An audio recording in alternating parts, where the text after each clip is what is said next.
Nous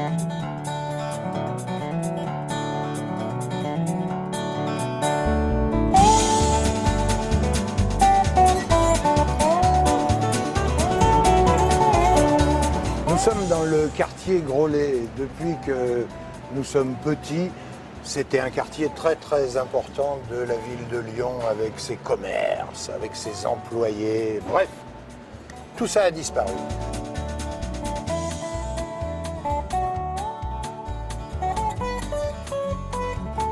À Lyon, on a été élevé, les petits bourgeois comme les grands bourgeois, avec une règle, on ne vend jamais, à la rigueur, on achète. Tout ça était la propriété de la ville de Lyon. Gérard Collomb, dès qu'il est arrivé à Lyon, la première chose qu'il a fait, il a vendu ce quartier qui marchait très bien à, comme on dit, un fonds de pension américain.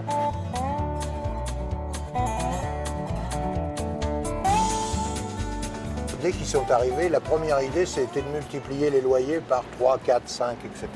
Bref, des prix qui étaient tout simplement intenables pour les commerçants qui vivaient ici. Donc aujourd'hui, vous vous apercevez que partout, les devantures sont fermées, le quartier est abandonné, on se croirait un peu à Beyrouth-Est, vous savez, quand il y a des tensions à la frontière israélo-palestinienne. Le dernier à être parti, c'est le tabac. Quand un tabac s'en va, c'est que vraiment, il n'y a plus personne dans le quartier. Et bien entendu, comme vous le savez, Gérard Collomb est un homme qui maîtrise parfaitement les langues étrangères. Pour se foutre de nous en plus, il a marqué tous des slogans en anglais. Up in Lyon. Donc finalement, vous êtes dans le quartier trendy de la ville de Lyon. Up in Lyon. Merci, monsieur le maire. Formidable, formidable.